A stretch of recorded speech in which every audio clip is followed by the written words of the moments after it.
사랑이 많으신 하나님 아버지 감사합니다. 우리 김태경 성도님, 이진호 성도님, 하나님의 은혜 주셔서 우리 교회로 불러주시고 함께 신앙생활할 수 있는 복을 주시니 감사합니다. 하나님, 우리 두 분의 발걸음을 지키시고 보호하여 주셔서 정말로 함께 신앙생활할 때에 하나님이 예비하신 풍성한 복을 누리며 든든한 믿음의 일꾼들로 세워지는 은혜를 허락하여 주옵소서. 하나님, 사랑하는 성도들을 사랑으로 섬긴 손길이 있습니다. 복을 주셔서 늘 나누는 삶, 베푸는 삶이 되게 하시고, 또 우리 찬양대가 하나님 앞에 귀한 찬양을 올려드렸습니다. 힘들고 어려울 때마다, 감사할 때마다, 기쁠 때마다 산을 향하여 눈을 들게 하시고, 천지를 지으신 도움이 되시는 하나님을 바라보는 우리 모든 성도님들, 찬양대원들이 되게 해 주옵소서. 이 시간 말씀을 듣습니다. 말씀 가운데 함께하여 주시고 하나님이 예비하신 은혜 주시기를 소원하며 사랑 많으신 예수님 이름으로 기도하옵나이다. 아멘. 우리 옆에 있는 분과 인사하겠습니다. 말씀의 은혜 많이 받으세요.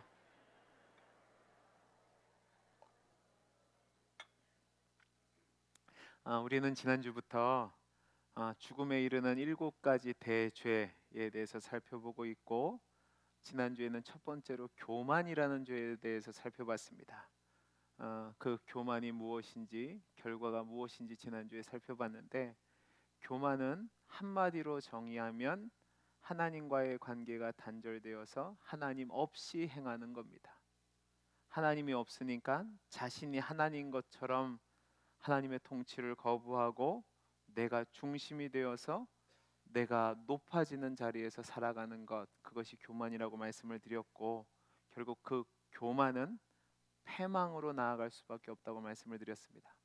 오늘은 두 번째 시간으로, 그러면 이 교만함이 어떠한 모습들로 우리에게 나타나는가, 그 교만의 양상은 무엇인지와 또 우리가 어떻게 하면 그 교만의 문제를 해결할 수 있을까에 대해서 함께 말씀을 통해 살펴보도록 할 겁니다. 여러분, 이 교만이란 죄는 그 자체로도 큰 죄가 되지만 다른 죄와 문제들을 양산한다는데 우리에게 어려움을 주는 죄입니다. 여러분, 교만에 있어서 가장 큰 문제가 뭘까? 제가 지난주도 잠시 말씀을 드렸는데, 이 교만은 사람들 사이에 갈등을 일으킵니다. 여러분, 이 갈등이라는 단어는 칡나무와 등나무를 뜻하는 단어가 결합된 겁니다. 제가 사진을 하나 보여드릴게요. 이게 바로 칡넝쿨이 나무를 감싸고 있는 모습입니다. 여러분 잘 보세요. 이 칡덩쿨이 나무를 감싸고 있는데 이 나무가 벗어나올 방법이 없습니다. 결국 여러분, 이렇게 되면 다른 나무들은 어떻게 될까요? 그렇죠. 죽어야 끝납니다. 교만한 사람이 가는 곳에는 여러 가지 문제들, 얽히고 설켜서 벗어날 수 없는 그 문제들, 그 갈등이 생긴다는 말입니다. 예를 한번 들어보겠습니다. 여러분, 여기 계시면 결혼하신 부부들이 있고, 또 결혼하려고 준비하는, 연애하는 사람들도 있고, 또 결혼했으면 좋겠다 하는 바람을 가진 사람들도 있습니다. 모두가 이런 사람들이란 겁니다. 자, 그런데요, 왜 남자와 여자가 만나서 결혼을 하려고 하고 연애를 하려고 하죠? 안 해보셨습니까? 다 잊어버리셨어요? 사랑하니까 그런 거죠. 그죠? 사랑하니까 결혼도 하고 연애도 하는 겁니다. 근데 문제는 사랑해서 만나서 연애도 하고 결혼을 했는데 시간이 지나보다 보면 갈등이 생깁니다. 그러면 왜 갈등과 불화가 생길까? 교만 때문에 그렇습니다. 여러분 잘 보세요. 이 부부라는 관계는 주종 관계가 아닙니다. 명령과 복종의 관계가 아니라 예수 안에서 서로가 상대방을 존중히 여기고 이해하고 사랑으로 섬겨야지만 되는 관계인데, 분명히 결혼할 때는 그렇게 서약도 하고 다짐을 합니다. 우리 결혼 전에 항상 하는 말이 있잖아요. 남자들은 뭐라고 그러죠? 어디에 뭐도 따다 준다고요? 아, 그런 얘기 안 해보셨어요? 저희 때는 그랬습니다. 하늘에 뭐도 따다 준다고요? 별도 따다 준다고 했습니다. 개뿔이나. 결혼하면요, 조금만 시간이 지나면 어떻게 한 줄 아세요? 서로가 잘났다고, 더 많이 안다고, 더 번다고, 주도권을 잡기 위해서, 내 뜻을 관철시키기 위해서 난리가 납니다. 그러니까 다툼이 일어나고 갈등이 생기죠. 그래서 어떻게 되냐면 사랑했던 기억은 저 멀리 사라지고 기억 밖으로 사라져요. 이제는 뭐만 남는 줄 아십니까? 왼수만 남아 있습니다. 원수도 아니라 왼수가 남아 있다고요. 왜 그러냐면 교만함이 인간관계에 갈등과 악영향을 끼치는 겁니다. 이러한 인간관계의 교만은 그래도 괜찮습니다. 왜냐하면 고칠 수 있어요. 하지만 더 무서운 교만함이 있는데 그것은 바로 영적인 교만함입니다. 이 인간의 교만함이 신앙과 결부되어 움직이면 이 사람들은 이제 어떻게 행동을 하냐면 신앙이라는 걸 가지고 자기를 자랑합니다. 특별히 하나님 앞에서 어떤 특별한 은혜나 특별한 사건을 경험한 사람들이 처음에는 하나님이 높여지기를 원하는 마음으로 간증이라는 걸 합니다. 근데 이게 한 번, 두 번, 세 번 반복되면 어떻게 되냐면 어느 날부터는 그 간증을 통해서 내가 높아져야 되고 내가 드러나야 되고 내가 인정을 받아야 됩니다. 그리고 그 마음 속에는 어떤 게 있냐면 그래, 나는 다른 사람들과 달라요. 다른 은혜를 입었고 다른 일들을 했어라는 생각이 지배하게 됩니다. 그래서 이제 다른 사람들이 나를 칭송하지 않으면, 인정해주지 않으면 어쩔 줄을 몰라 합니다. 하나님은 없고 거기에 내 경험과 능력과 열심과 공로만 남게 되는 거죠. 그러면 나중에 어떻게 되는 줄 아세요? 하나님이 없어요. 특별히 여러분들 교회에서 열심히 봉사하시는 분들, 제 설교를 잘 들어주시기 바랍니다. 여러분, 우리가 보통 은혜를 받으면 하나님이 주신 은혜와 사랑에 감사해서 이제 겸손한 마음으로 섬기려고 봉사를 합니다. 예배에도 열심히 참석하고 기도도 열심히 하고 성경도 열심히 읽고 봉사도 열심히 합니다. 그런데 이 열심이 나중에는 사람들의 마음을 변질시키기 시작되는데 어떻게 시키냐면 나만큼 열심히 하는 사람이 있으면 나와보래 라는 마음이 생깁니다. 내가 없으면 이 교회는 안 되고, 내가 없으면 이 순위 안 되고, 내가 없으면 이 찬양대가 안 되고, 내가 없으면 이 전도회가 안 되고, 내가 없으면 이 모임이 도무지 운영이 안 될 거야 라는 마음이 지배를 합니다. 그게 바로 교만함입니다. 이렇게 되면 이제 다른 사람들은 다 우습게 보입니다. 내 밑으로 여겨지고 내 뜻이 무조건 옳다라고 관철시키려고 합니다. 그러니까 갈등이 일어나는 거죠.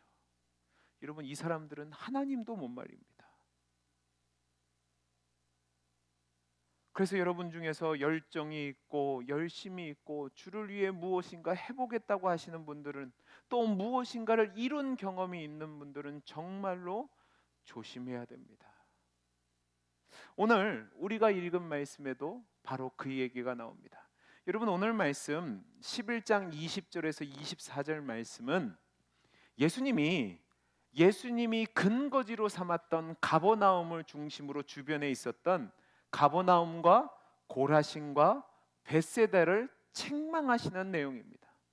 여기 보면 뭐라고 되어 있냐면 예수님께서 이 세 곳에 많은 권능을 행하셨다라고 되어 있습니다. 그냥 많은 권능이 아니라 가장 많이 행하셨다라고 얘기합니다.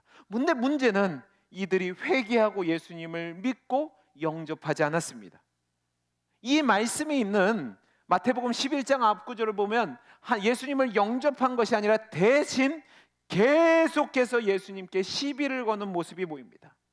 예수님의 권능과 가르침을 그렇게 많이 받고도 이들은 예수를 믿는 것이 아니라 오히려 예수님의 대척점에서 예수님과 갈등을 일으켰다는 말입니다. 왜 그런 줄 아세요? 교만함 때문에 그렇습니다. 자신들은 다르다는 겁니다. 오늘 말씀을 보면 두로와 시돈과 소돔보다는 자신들이 낫다라는 거죠. 이방인들과는 달리 자신들은 의롭다는 겁니다. 그러다 보니까 주님이 말씀하심에도 불구하고 능력을 행했음에도 불구하고 받아들이지 않는 거죠. 여러분, 교만한 사람들의 특징이 뭔지 아십니까? 다른 사람들의 의견을 존중하거나 경청하지 않습니다. 내 판단과 경험과 지혜가 훨씬 더 합리적이고 의롭고 바르다고 생각합니다. 그러니까 그 사람들의 말을 보면 내가가 다 차지합니다. 다른 사람들의 견해를 들을 필요를 느끼지 않고 듣는다고 해도 진심이 아니고 신용만 하고 결국은 우월감 속에서 무시하고 멸시하니까 쌍방의 대화가 되지 않는 겁니다. 독단적이고 오만한 상태를 유지하다 보니까 상처를 주고 평화를 깨트리니까 그곳에는 갈등이 생기는 거죠. 그리고 더 나아가서 제가 말씀드린 것처럼 하나님 말씀보다 하나님 뜻보다 내가 더 위에요. 내가 더 옳고 내가 더 지혜롭고 내가 더 바르다고 생각하니까 이제 하나님은 사라지고 내가 그 자리에서 모든 것을 지배하고 통제하려고 합니다. 그러니까 예수를 믿지 않는 겁니다.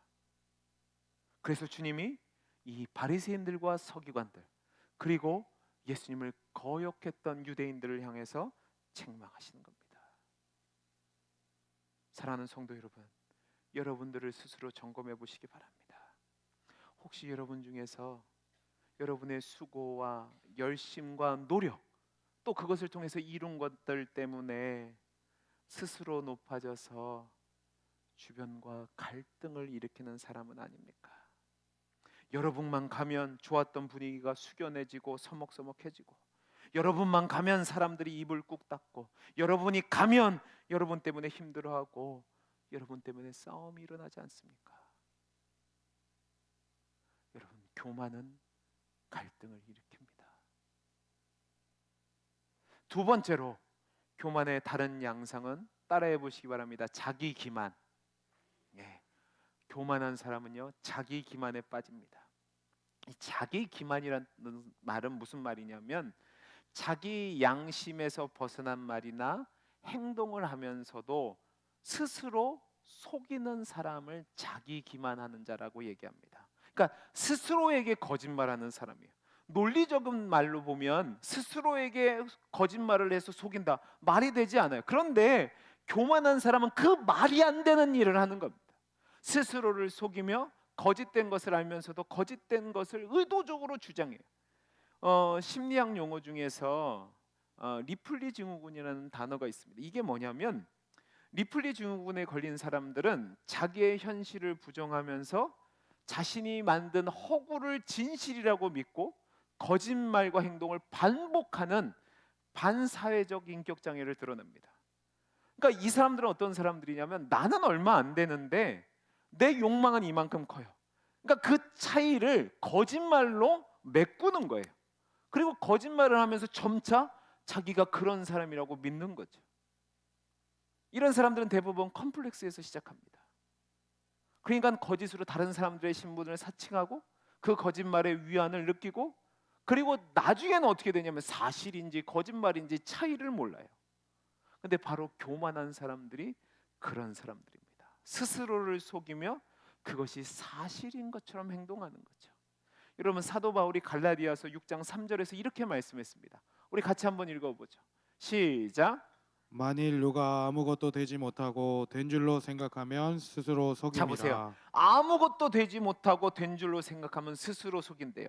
자기 기만이란 말입니다. 스스로 의인도 아니고 거룩한 사람도 아니고 성화를 이루지도 못했는데 스스로 그렇게 됐다고 생각하는 것이 스스로를 속이는 일이랍니다. 이게 교만의 양상이라고요. 이런 사람들은 스스로 자기가 대단하다고 생각하고 자랑하고 떠벌리고 다닙니다. 실제로 그런 경우도 있지만 대부분 그렇지가 않습니다. 가끔 하는데 그 가끔을 모든 것인 양 뻥튀기 하면서 사는 거죠. 예를 들어 보겠습니다. 저는 군대를 안 갔습니다. 그래서 잘 몰라요. 그런데 남자들 모임을 가면 군대 갔다 온 사람들이요, 그 뻥이 대단해요. 자기들은 다 인민군 죽였고요, 자기들은 다 전쟁해봤대요. 심지어 방위도 그럽니다. 제가 지금 무슨 얘기하는지 아시겠죠? 실제로 그렇지 않는데 이게 자랑하려 보니까 이게 뻥에 뻥을 더해서 나중엔 그게 자기처럼 믿는 거예요. 근데 사람들이 다 그렇습니다. 습관적으로 타락한 인간은요, 자기 기만적인 성향을 갖고 있습니다. 그래서 의식하지 못하는 사이에 자신의 서간과 자신의 탁월함을 기정사실화해서 나는 부족함이 없다는 겁니다.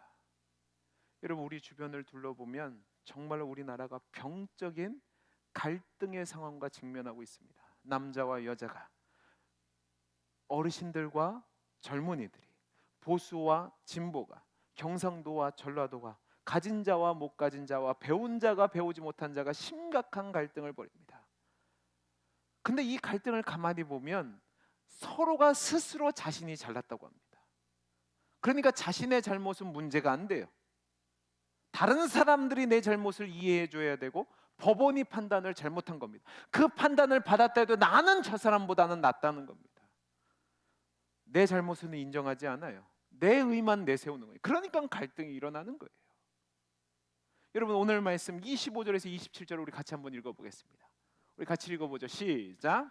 그때 예수께서 대답하여 이르시되 천지의 천지의 주제이신 주제이신 아버지여 이것을 지혜롭고 슬기 있는 자들에게는 숨기시고 어린아이들에게는 나타내심을 감사하나이다. 옳소이다. 이렇게 된 것은 아버지의 뜻이니이다.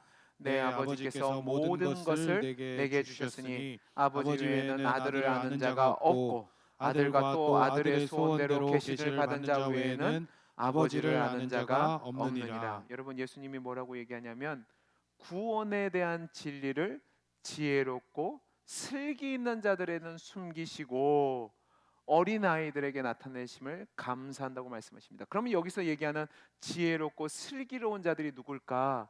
예수님의 대척점에 있던 바리새인들과 서기관들입니다. 이들은 자신들이 하나님의 뜻을 잘 알고 또 하나님 뜻대로 살아간다는 자부심을 가지고 살았습니다.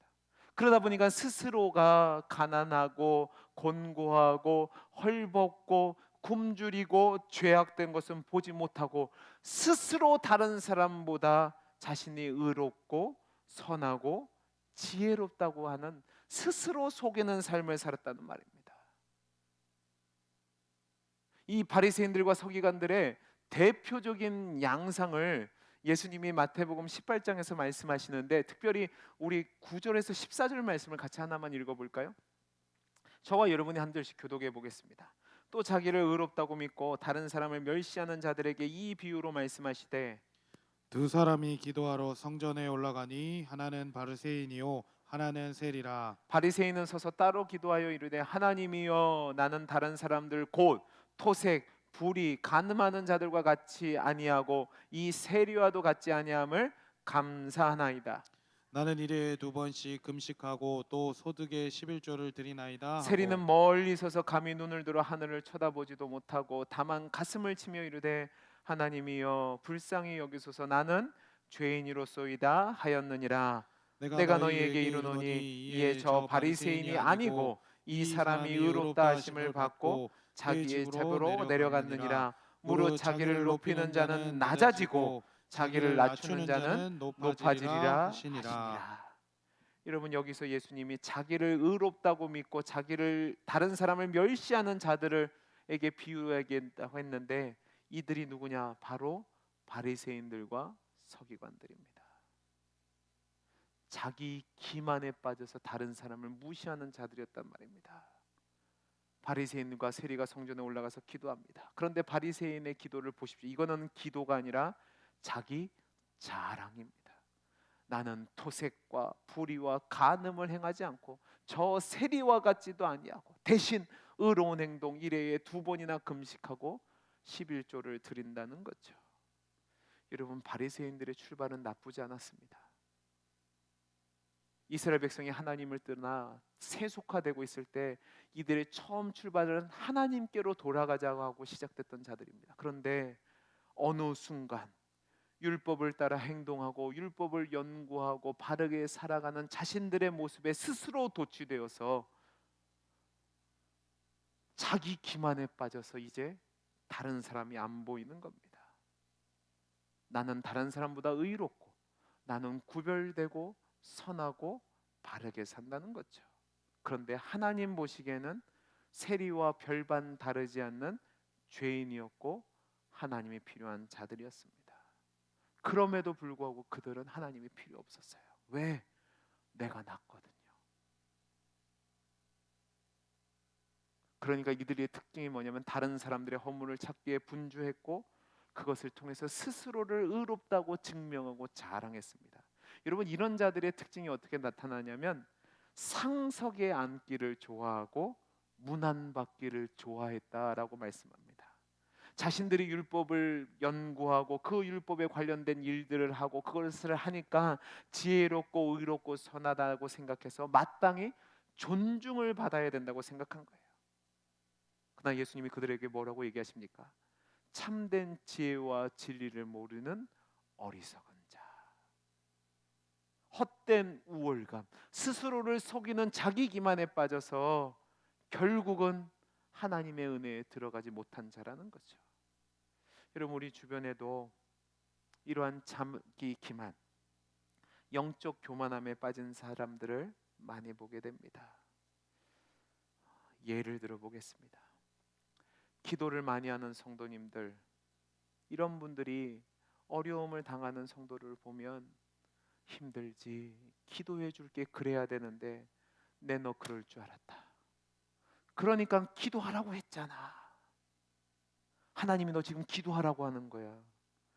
제발 좀 이런 말 하지 마세요. 욥을 기억해 보시기 바랍니다. 욥이 자신의 죄악 때문에 고난을 당한 게 아니에요. 그런데 새 친구들이 욥에게 와서 조언한다고, 욥을 위한다고 하는 말이 뭐냐면 너희가 의롭지 않아서 하나님께 벌 받았다는 거예요. 이 새 친구가 결코 욥보다 의롭지 않았다니까요. 하나님께 책망을 받았다니까요. 사람이 겪는 교난 중에는 죄 때문에 있는 것도 있지만 우리가 이해하지 못하는 것들도 있어요. 근데 무슨 권리로 다른 사람들에게 그런 말을 하냔 말입니다. 내가 모든 것을 아는 것처럼 행동하는 거 자기 기만입니다. 또 목회자들 중에서도 이런 사람들이 있습니다. 내가 다른 사람보다 의롭고 능력이 뛰어나고 바르게 목회해서 성공을 했다고 하는 사람들이에요. 이런 사람들은요, 다른 사람들을 비난하고 정죄합니다. 그리고 이 사람들의 특징이 뭐냐면 자기가 아니면 교회가 안 된다는 거예요.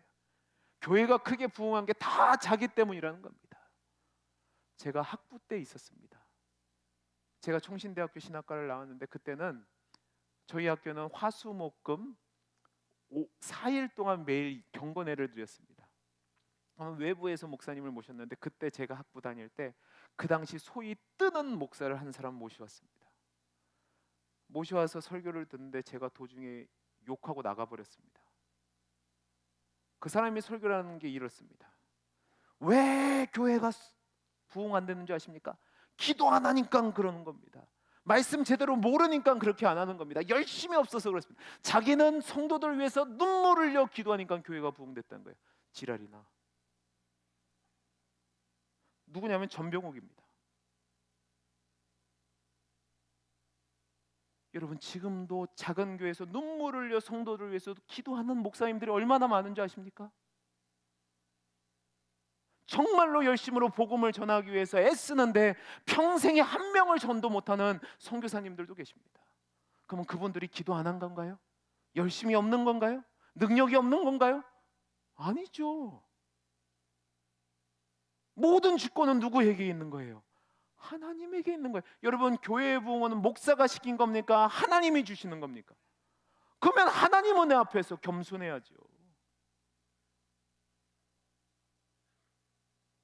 이런 사람들은 누구 조언도 듣지 않습니다. 노예법도 총회법도 없습니다. 내가 불편하면 모든 게 다 죄가 되는 거죠. 여러분, 이게 교만이란 말입니다. 자기 기만에 빠지면요, 다른 사람은 보이지 않습니다.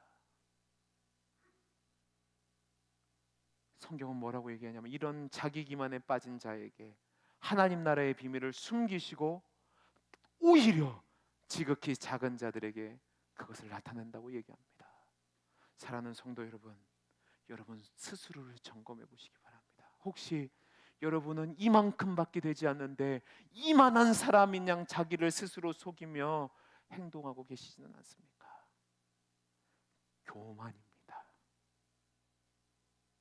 정말로 하나님의 은혜와 진리를 깨닫기를 원하신다면 자기 기만에서 벗어나 자기 분수를 알아야 됩니다. 하나님의 은혜가 없으면 안 됩니다. 하나님의 도우심이 없으면 안 됩니다. 하나님의 인도하심이 없으면 안 됩니다. 그 자세가 있는 자에게 하나님의 은혜를 주신다고요. 저와 여러분이 이러한 은혜를 누릴 수 있게 되기를 간절히 소원합니다. 마지막으로 교만함의 세 번째 양상은요, 이 교만은요 끝까지 남아 있습니다. 언제까지 남는다고요? 끝까지 남는다고요. 제가 지난번 설교에서 교황 그레고리스가 이 교만을 모든 죄의 뿌리라고 얘기한다고 말씀을 드렸습니다. 여러분, 뿌리라고 얘기하는 것은 다른 죄의 원천이란 뜻도 있지만 땅속 깊은 곳에 눈에 보이지 않는 곳에 있어서 모든 겉으로 드러나는 죄가 제거된 뒤에도 남아있는, 그래서 제거하기 힘든 죄라는 뜻입니다. 여러분, 이 교만이 진짜로 우리 가장 마음 깊은 곳에서 우리를 끝까지 붙잡고 있습니다. 제가 예전에 우리 아버지와 함께 야산을 밭으로 일굴 때가 있습니다. 야산을 밭으로 일구려면 얼마나 힘든 줄 아십니까? 땅에서 돌을 파내야 되고 척방간당에 비료를 줘야 되고 물도 줘야 되고 정말로 많은 애를 써야 돼요. 근데 제 기억 속에 제일 힘들었던 게 뭐냐면 잡초와 개나리 나무 뿌리를 없애는 겁니다. 저는 그래서 개나리를 별로 안 좋아합니다. 와, 이거는요 불로 태우고 잘라도 안 죽어요. 뿌리가 얼마나 땅속 깊은 곳에 있는지 그걸 뽑아내려면 난리를 쳐야 됩니다. 근데 죄의 교만이 그렇다는 겁니다. 제가 이 교만이라는 죄가 어떤 특징을 있냐면 다른 모든 7가지 죄를 없애고도 남는 게 교만입니다. 20세기 위대한 기독교 사상가 중에 한 사람이 C.S. 루이스라는 분인데, 이분이 스크루테이프의 편지라는 책을 썼습니다. 여러분들도 한번 집에 가서 읽어보시면 좋을 것 같은데, 이 스크루테이프의 편지는 뭐냐면 늙은 삼촌 악마인 스크루테이프가 그의 조카이자 신참 악마인 워무드에게 31가지의 편지를 보내주는 겁니다. 이 편지의 내용은 뭐냐면 악마가 인간의 영혼을 타락시키고 하나님께서 멀어지는 각종 지혜와 통찰을 담고 있는 건데, 결국 이것을 통해서 우리의 일상에 늘 영원한 운명을 놓고 치열하게 전투가 벌어진다는 것을 우리에게 가르쳐주는 책입니다. 근데 이 책의 내용을 보면 아주 재미있는 내용이 있어요.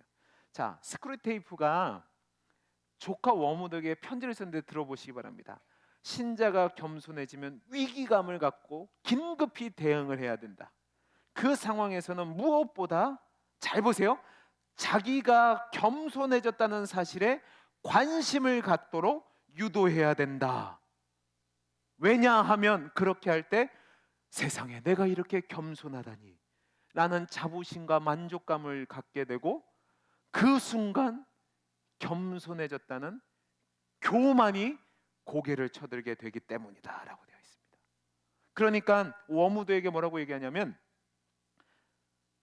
너가 정말로 저 신자를 타락시키고 싶으면 교만하게 만들어야 되는데, 겸손해지려고 하면 오히려 그 겸손해짐에 관심을 가지라는 거예요. 그런데요, 이것도 유혹으로 느끼잖아요. 그러면 또 방법이 있습니다. 뭔지 아십니까? 그렇게 근신하는 그 모습을 사랑하도록 만들랍니다. 이게 뭔지 아세요? 그만큼 교만이라는 악의 뿌리를 뽑기가 힘들다는 겁니다. 성도들은 늘 의롭고 바르고 정직하게 살려고 노력하고 씨름합니다. 이웃을 위해 나눠주고 섬기고 베푸는 삶을 살아갑니다. 그런데요, 그 삶 가운데 스스로도 모르게 그렇지, 내가 쟤보다는 낫지, 이게 교만이라고요. 아무리 바짝 엎드리려고 해도요, 조금만 방심하면 들어오는 게 교만입니다. 저도 그런 것 같습니다. 여러분, 제가 얼마나 교만한 사람인지, 이 교만이 저를 얼마나 괴롭히는지 모르는데요, 여러분에게 비밀 하나를 말씀드릴게요.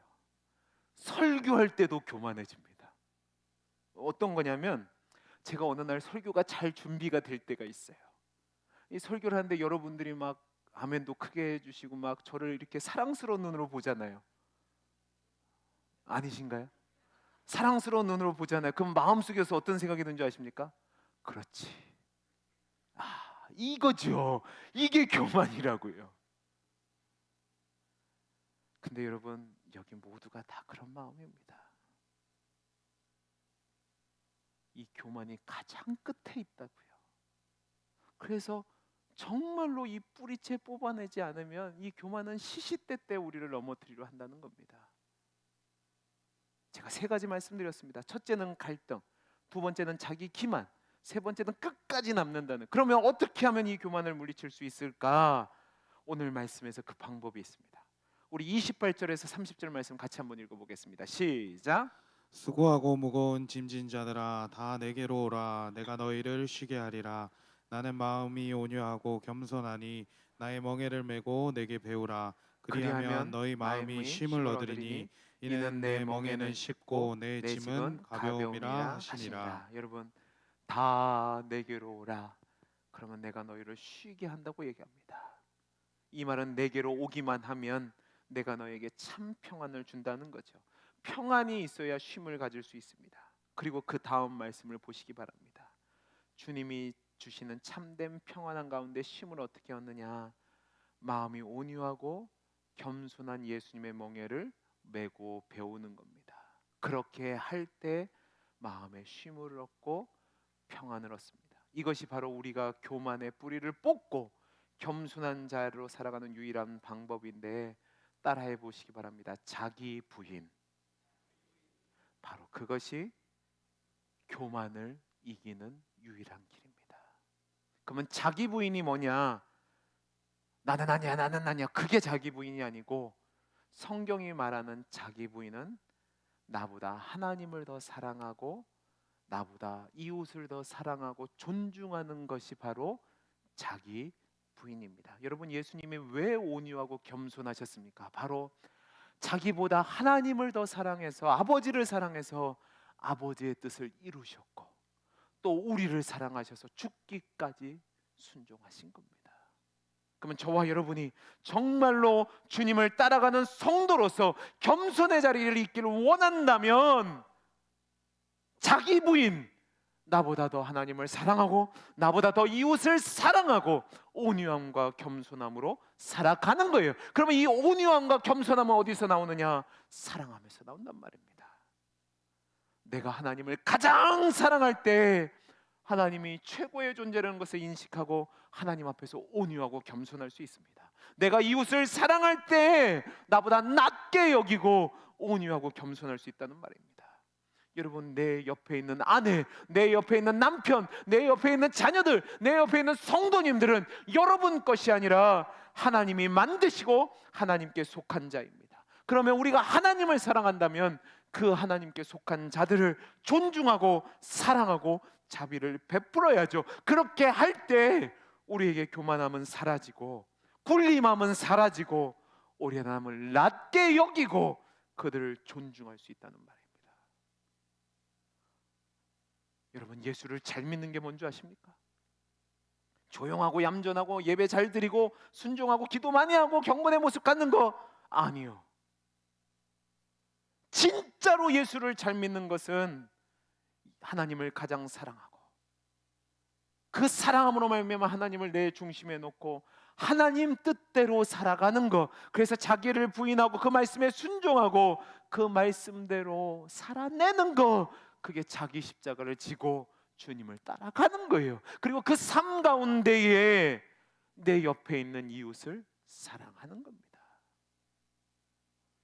그러면 어떻게 하면 내 이웃을 사랑하며 살아갈까? 제가 세 가지만 말씀드리겠습니다. 첫째, 따라해 보시기 바랍니다. 말을 아끼라. 뭐라고요? 말을 아끼라. 말을 하면 자기가 드러날 수밖에 없습니다. 말하는 대신 다른 사람들의 말을 들으십시오. 온유하고 겸손한 사람은 내 말을 하는 것이 아니라 상대방의 말을 듣는 사람입니다. 겸손하기를 원한다면, 자기를 부인하기를 원한다면 말을 아끼셔야 됩니다. 두 번째로 따라해 보시기 바랍니다. 칭찬할 점을 찾으십시오. 빨리요. 칭찬할 점을 찾으라. 여러분, 세상에 좋은 장점 하나도 없는 사람은 없습니다. 아무리 괴팍하고 제멋대로 사는 사람도 하나님의 형상에 있기 때문에 장점이 있습니다. 그 사람의 칭찬을 찾아내서 그 사람의 칭찬을 이야기해 주는 것, 이것이 온유하고 겸손한 자의 삶의 모습입니다. 마지막 세 번째, 따라해 보시기 바랍니다. 미소 지으세요. 자, 우리 옆에 분들 보세요. 씩 한번 웃어 보세요. 네. 미소 짓고 먼저 인사하시기 바랍니다. 내가 잘났다고 하면 먼저 인사하지 않습니다. 그죠? 인사하지 않고 저 사람이 웃어야 내가 그냥 웃어주는 거예요. 근데 온유하고 겸손한 자는 먼저 웃습니다. 먼저 인사합니다. 그렇게 할 때 갈등이 사라지는 거죠. 말씀을 마치겠습니다. 사랑하는 성도 여러분, 저와 여러분이 정말로 하나님의 사람으로 겸손한 자의 복을 누릴 수 있게 되기를 간절히 소원합니다. 어떻게 한다고요? 말을 아끼세요. 두 번째 뭐요? 칭찬할 점을 찾으세요. 세 번째 어떻게 해요?